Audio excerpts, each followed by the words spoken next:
today. Tell me your favorite marketing tool set. Warm up the chat while we're talking. Remember to flip yourself to panelists and attendees. That's so your fellow students can see what you have to say. I'm Chris Gloede. I'm your instructor. You know that. Still working through my clicker. We're going to be doing something very exciting and new today. Tom's going to set it up right now. We will be broadcasting live on YouTube, Facebook, and LinkedIn. So this class is going to be live. We're talking a lot today about social media. So we're going to share what we are learning today on social media. We're going to kind of walk the walk as well as talk the talk. Let's see what's going on here. All right, and I'm going to check constant contact. Somebody's very impressed. I think Alexandra is very impressed with our social broadcast. This is something we figured out last week, and we're going to talk a little bit about how you use organic social activities to drive interest, to drive conversion in your products and services. All right, and as always, thank you, of course, to our favorite sponsors, including Feather, which is your online advertising solution. They work with over 1,000 associations, or they have worked with over 1,000 associations to do online media. And in fact, I just saw a lot of Feather answers there. I wasn't paying too close of attention to the chat when you were giving me your favorite software solutions, but I wonder if Acumen was in there. Acumen is the association analytics dashboard solution that pulls data from all over your organization into one spot so you can understand quantitatively what is happening at your organization. And then finally, or next, we have Open Water. Open Water is the virtual event platform for the association industry. So many organizations are using that. I have a client that used it to do not really hundreds, about 100 virtual event sessions at their semi-annual conference. PropFuel talked to us last week. That was Brianne that came in last week and talked to us about conversational marketing. And I know you got an email from PropFuel too that said you can follow up with Brianne and learn a little bit more. And then my own company, Ricochet, is on the scene. We are here to help you do your digital marketing. We do digital marketing strategy, including technique, infrastructure, and copywriting, and a lot of the things that we talk about in class here today. And I see a comment here from Rachel that says Open Water is great, so Rachel is using Open Water. We have an exciting class today, a little bit different format. I have a very special and surprise to you that's not even on the agenda here. We are going to, of course, be doing our exercises. We always do those. We're going to talk about the types of different media, and then we're going to dig deep into social media strategy. So the exercises, we're going to start with the exercises. I have a little different setup today, so you're going to see me looking down at my screen. I'm going to try to look in the camera, but you'll see me cheating down at my monitor a little bit lower. I think it would be great in these exercises. Remember, these are things that you can do while we are going through class. So you can parallel path these. You are multitaskers extraordinaire. Every one of you marketers. I know this is your key skill set. So we would love it if you would share a little bit about yourself and tell everybody you are investing your time in this class. This is not an easy class.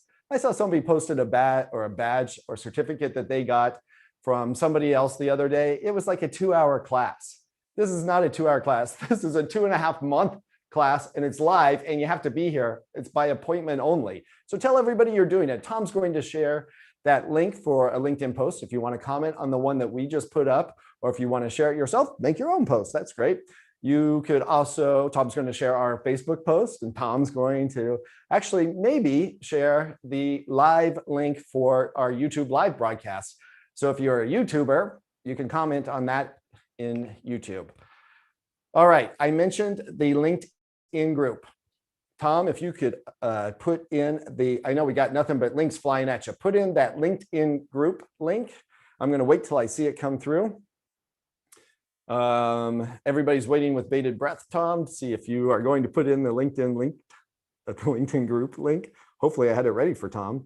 Is it there already? It's not. I'm going to keep talking while Tom's scrambling for it. There it is. Fantastic. So here's the deal with the LinkedIn group. I told you already that list of favorite TV shows from last week is there. Pretty soon, I'm going to have that list of favorite software solutions. But also in there are some messages from the last semester's students, including Roddy, who reached out to me this morning and said, Chris, I just put a post in that group. I would love it if you could all go look and see what Roddy's post is in that group. I'm going to tell you while you're going to go look at it. Actually, maybe somebody can tell me what in the chat. Somebody tell me what Roddy's got posted up there. So take a look at the LinkedIn group. If you don't have access already, be sure to click and request access. We'll get you access after the class. All right, Caitlin is right. Caitlin is correct. Roddy is hiring. Roddy needs an email specialist, and he's looking for the type of people that would sit in this class and be working to improve their skills. Roddy was a great student last semester. We all knew him because he helped with he actually managed the LinkedIn group last semester himself. So Roddy wants somebody that can work virtually now, so you can work from home or wherever you are. And then he said, our association is going back to the office, so they do need to be Chicago specific. He would like to find somebody with some good email marketing skills that's based in Chicago. And you can reach out to Roddy. You might comment a little bit about it. I'm sure he would appreciate it if you would share that post or share the information with your network. And if you're interested, now would be a great time to reach out to Roddy and tell him, hey, yeah, I'm looking to do it. Oh, and that's not the only post that's in there. I see Tom Felger is telling me that there's another one from Meg Palumbo. So she's got something, a marketing director role. So that's probably a little bit higher than the email role that Roddy's got. And that's cross country, around the world, stay wherever you like, get the work done. So no, they're not going back to the office. And Catherine says, that's the one she sees. So I'm going to just ask Tom to make sure that he's got all the posts in there. Oh, there we go. Thanks. Tom's taking care of it. All right, guys. So that LinkedIn group is not just for lists of your television favorite shows and for favorite software. I'm using these as little honey traps to get you to go and look to see what's in there. But there's more substantive content, and there's a greater opportunity for you to connect with each other as students, both in this semester and to past semesters. So I hope that you'll use that resource, and I hope that you will help Roddy out and Meg out. All right, let's keep plugging ahead. Now, every week, I kind of harp on you guys, and I say, connect with me on LinkedIn, connect with me on LinkedIn. I'm not going to do that anymore. This is class 4. You heard me talk about it 3 times. Now, I'm going to harp on you about getting your profile picture looking more professional. So Tom is going to share another links all around. This one is to a YouTube video, I think. Honey Traps, yep, it's an old school name. Before there were thirst traps, there were honey traps. So Tom is going to put that link in. This is a guy that does a pretty good job of explaining some tools that you can use to make your profile picture in LinkedIn look super professional. I do not think that quite the photos that I have here on this slide are what you're going to do, but there's some good parts to this. Those photos had a big picture of me in the middle in a kind of professional looking suit, and they had distracting background, and you shouldn't have that. So I talk a lot about LinkedIn because you guys are the marketing leaders and the digital leaders at your organization. So you set the standard. You set the standard. People are looking to you in all sorts of ways for how they should be doing digital online. And they want confidence that you're doing it well yourself. So that LinkedIn profile is important because if you're going to be recruiting people like Roddy and Meg are right now, those people that are interested in positions are going to kind of evaluate you on your LinkedIn profile if they're good digital folks themselves. Also, someday, maybe you're going to be interested in finding a job someplace else. Maybe it's with Roddy or Meg, and you want a professional presence on your LinkedIn profile. So I'm not going to ask you to connect with me anymore. Thank you for all of you that have already. I am going to start hitting you up and say during this class even, you can be updating your professional photo on LinkedIn. All right, let's go ahead. We're going to jump into the meat of the matter now. We are going to talk about, maybe I jumped ahead too fast. We're going to be talking about types of media. You need to know the 5 types of media. And Jamie, I am in fact telling you that unless you're trying to get a job with Blondie, probably that t-shirt with your Blondie t-shirt is not where you want to be in your LinkedIn profile. Thank you, Tom, for sharing that link. Everybody, you can watch that on the side while you're listening to me. 5 types of media. So I warned you, we talk about this slide all the time. If you want good marketing at your organization, good digital marketing, you need to have good marketing organization design, good marketing skills, good marketing tools, and you need good marketing strategy. And what we're going to be covering a lot of today is good marketing strategy. So let's have at it, everybody. Let's have at it. Yeah, well, you got to see, I'm going to let you see me now. So 5 types. The first type is owned media. And these 5 types, as we go through these are going to be kind of chat intensive conversations between you and me. So I want to talk about owned media now. You all probably read the slide.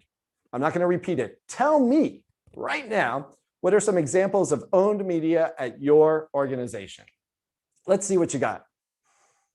Website, blogs, white papers, YouTube, podcasts, events, websites. One I really like, magazines, newsletters. I really like that one too.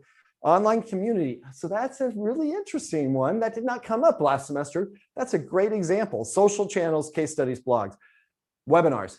Okay, social media is not. That is not one of the owned medias, but owned media is something that you as an organization own completely. And my favorite example is the one that I mentioned before. I called it out. You guys got it already. That is magazines. Associations, unlike so many other organizations, so many other for-profit companies, we are content generators and have been for not hundreds, but over 100 years. It's kind of what we do. We generate content. Back in the old days, we used to have meetings and people would get up and speak and talk to their peers. Then we kind of got into the business of printing periodicals. And so very few businesses have their own magazines. And because associations have this rich heritage in printed periodicals, they went on and were quick to adopt like online content generation. So you've got websites that are stuffed with content. You've got magazines. Somebody mentioned newsletters. You got email newsletters. You got newsletters. You got blogs. I saw lots of blogs. All of this is content that you're creating yourself and you host or produce yourself. That is owned media. I own it. It's all me. Owned media. You got owned media? That's number 1 on our list. Ebooks is another great example. The podcasts, yes, kind of, sort of. I'm a little bit on the fence. So you generate the content, you own the audio file, but then sometimes the distribution of the podcast, you don't really own as much. So you put it through players that push it out there. I'm going to say, yeah, we're going to call a podcast owned media. So this is important. And I jumped right into the 5 here. I want you to also realize that when you're doing marketing strategies, this is a great checklist. I kind of do this in my head. I go 1, 2, 3, 4, 5. So when I'm doing summer campaign strategies, and I'm deep in the middle of summer campaigns for my clients right now.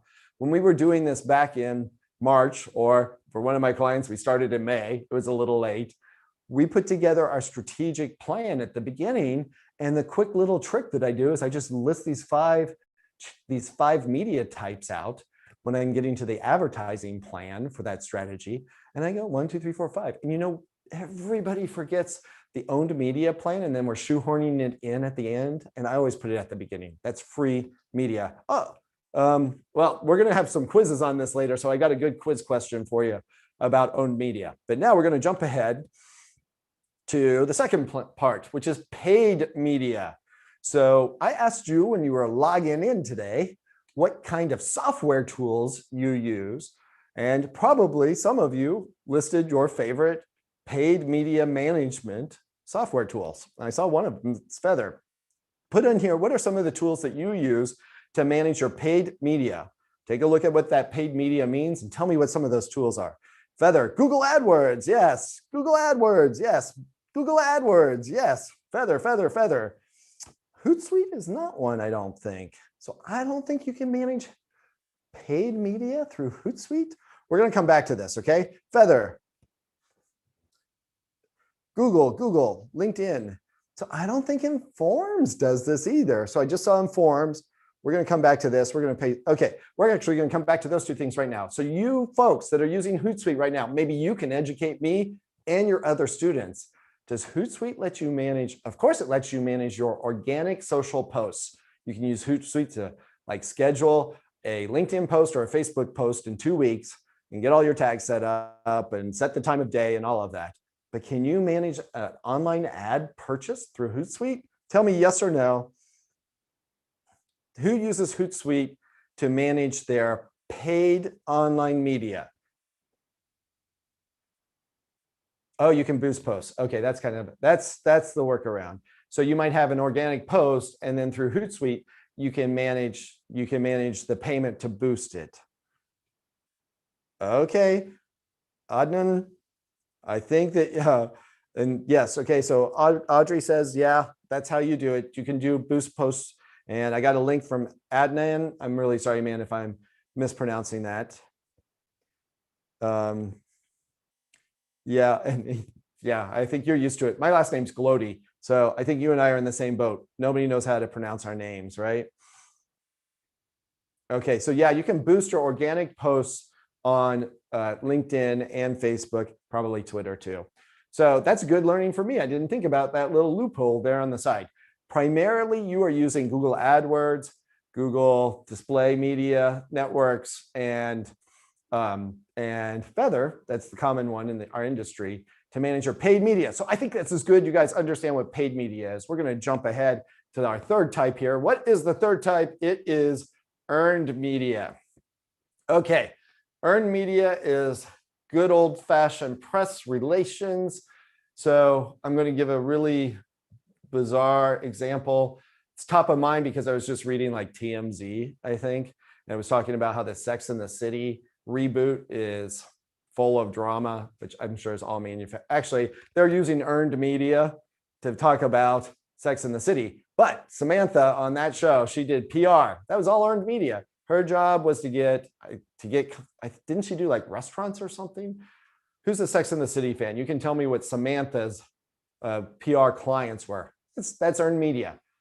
She was in charge of getting newspapers and magazines to write about her clients. And who knows? Yeah, there was like Smith Jared, but I remember that was like her boyfriend or something. Celebs. Oh, it was celebrities. Yeah. So she was in charge of getting like coverage on the Tonight Show or newspapers talking about the celebrities. And that's earned media. They didn't create ads. They didn't write anything up. They didn't write articles and put it out there. She wasn't doing Google AdWords, that's for sure. It was earned media. Okay, we're going to jump ahead now to placed media. I love talking about this because nobody does it. So take a look here. Take a look at what placed media is. I'm actually going to recap this one. I'm going to read it and we're going to talk a little bit about it. So I want to make sure you understand this fourth type of media. Placed media is third-party press that you fully produce or produced or significantly produced. So here's the scoop. There are lots of online trade journals that take articles from people like me. So in fact, I do this a lot for my business at Ricochet. I write an article and then I turn it over to Associations Now and we do a little bit of editing and then they run it. So the Associations Now isn't writing that article. I write the article about some topic in the industry that's timely, and then they run it. And included in that article, I include links to my business, or oftentimes I'm writing, this is part of a white paper that I've written, researched and written. So I'll include links to download that white paper even. So placed media is when somebody like me writes an article and gives it to a trade journal. Tell me, in your industries, in your organization, do you guys use that tactic very much? Actually, it might even be kind of where you're the publisher. I bet this is more common.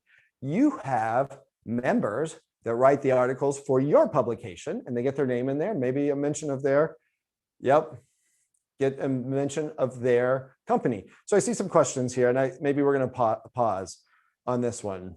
Op-eds, yeah. So op-eds, if they're labeled op-eds, they're kind of opinion pieces. So typically placed media, you're trying to write more factually and more agnostic, more about thought leadership than about opinion. Articles, monthly, yep. Products during movies. So that is placed product. And I would say that probably falls under this category too. I think probably none of us have been fortunate enough to be working with Steven Spielberg to get our can of Coca-Cola placed in, no, working with Steven Spielberg to get our bag of Reese's Pieces put in E.T.'s hands. That's probably the first product placement that I can remember. I don't know if they paid for it. Probably some student can quickly Google this while we're talking, but that's an example of product placement. And we're talking about placed media, which is typically thought leadership placed in a publication. And we are kind of service and thought leadership as association marketers. This is the space that we play in. Okay, Justice says, important news flash, everybody. Reese's Pieces did pay for it because M&M Mars did not want to pay for the placement. So that's really good. I do remember E.T. chilling out Reese's Pieces during Halloween commercials. And I thought that was the coolest thing. And to this day, I like Reese's Pieces. All right, social media is our fifth category. Social media, like you guys know what social media is. 10 years ago, if we were talking about this, maybe not everybody knew all of it, but social media is unique and I think it's almost native to you all. Facebook, Twitter, LinkedIn, YouTube, and more. We're going to talk about the and mores a little bit later today. That's social media. Any questions about social media? So owned media. You got to know what these are because in 2 seconds, we're going to go into quiz time. Owned media, placed media, earned. I'm trying to do it off the top of my head. Owned media, paid media, earned media, placed media, social media. Make sure you got it straight because it is quiz time. All right, now's a good time to stand up, twist around a little bit, stretch out, because we have some trick questions. And Tom and I were having a conversation about this the other day. Tom, do you want to say hi to everybody? Let them know you're here. I haven't done a good job of warning him on anything. There he is. Hi, everybody. I'm here. And Tom is sporting. So I went out and I got my beard cut just for this class. And Tom went out and he said, I'm going to top you. And can anybody tell what's different about Tom? Tom had glasses before. Tom doesn't have hair now. So Tom had a full head of hair, shaved his head. Yeah, they say imitation is the best form of flattery, right? So I'm angling for a bonus or a raise. Yep. Okay. Wrong strategy. Okay. So Tom, we've got some quizzes. Let's fire it up. Let's see what we got. Okay. Here we are. Sorry, that wasn't on my screen. Number one, owned media. So 5 types of media. We're talking about owned media. Is published by your association and is always free. These are the newsletters at your association, the journals, your website, your blogs. Your electronic newsletters, kind of your podcasts. All right. So today, Tom, can you remind me, Tom, how many students we have in class today? Yeah, we have 140. Great. All right. So I would say our magic count is, I don't know, over 100 students. So I do expect you, if you're in class and a quiz pulls up, I expect that you are participating in that quiz. And I see Tom has closed it. So Tom, we've got 72 people saying yes and 41 people saying no. That's 2 to 1. And the yeses mostly have it. Everything is a trick question today. Always free is the zinger on this one. So no's, you also have it. When I was the chief marketing officer for the American Bar the American Bar Association, we did monthly ads in the ABA Journal, which was a printed magazine that we sent to our members. And the zinger is that always free part because they charged me out of my budget to put an ad in that magazine every month. And I complained and moaned to the board, to the executive director. The magazine had a board. I went and complained about it to them because I felt like I was promoting member benefits, which just helped increase their circulation because they got more membership and more people to circulate to. But I was not successful. So the always free part was not true for me. And they charged me because they had costs associated with it also, and because they also were trying they had a P&L that they had to manage. And so if I could do a budget transfer from my expenses to their revenue line. They got credit for it. And so I see Kristen's like, yeah, I got the same problem at my organization. And yeah, Nicole also is zinging me on the always free part. She's saying, look, it's not always free also because we got some production costs to even put it in the ads. And that's a great point. So Nicole has an excellent point.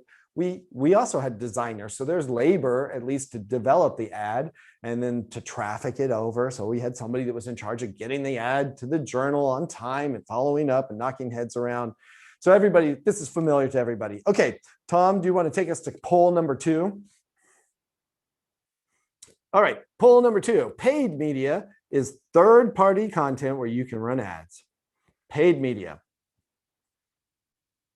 All right, there's a clear lead going on here. Look, guys, if you are in class, I do expect that you are voting in these polls. This is a live course. That means you have to be alive. Tom's going to be in charge of shutting this down. If you voted, you can stretch out. You guys, this is a nice time to turn the cameras off if you've been on Zoom all morning. So we've got a clear winner here.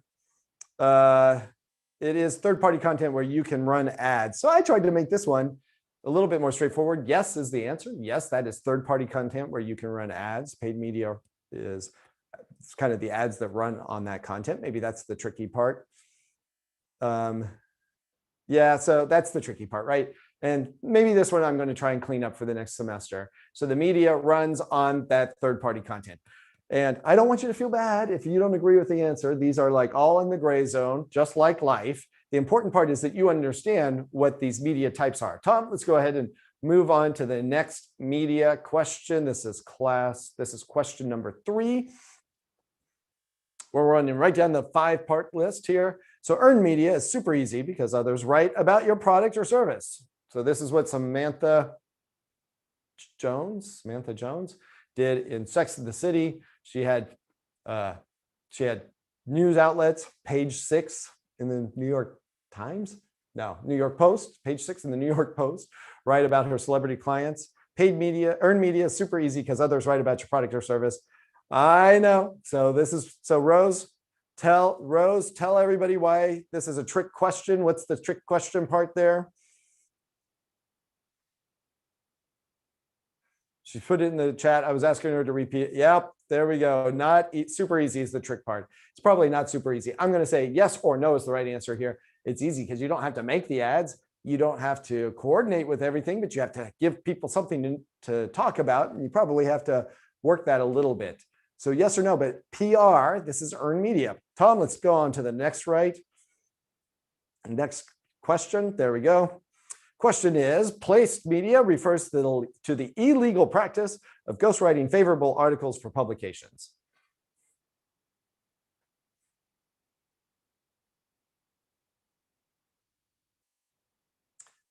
Okay, keep your polls up. There we go, looking good. And this is why we have a clear winner here. And that is because it's not illegal.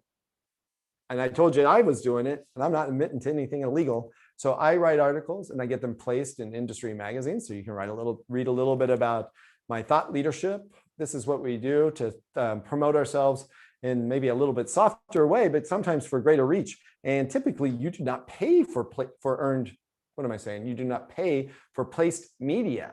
So that means that you can control some of at least your paid media expenses in this way. All right. And Tom's going to pull up question 5. You guys can all read it and start voting. I'm going to give a shout out to the people that are watching this live on our streamed social accounts. So we're really happy to have you joining us for class today. I should mention that class is open for enrollment next semester which starts October 7th.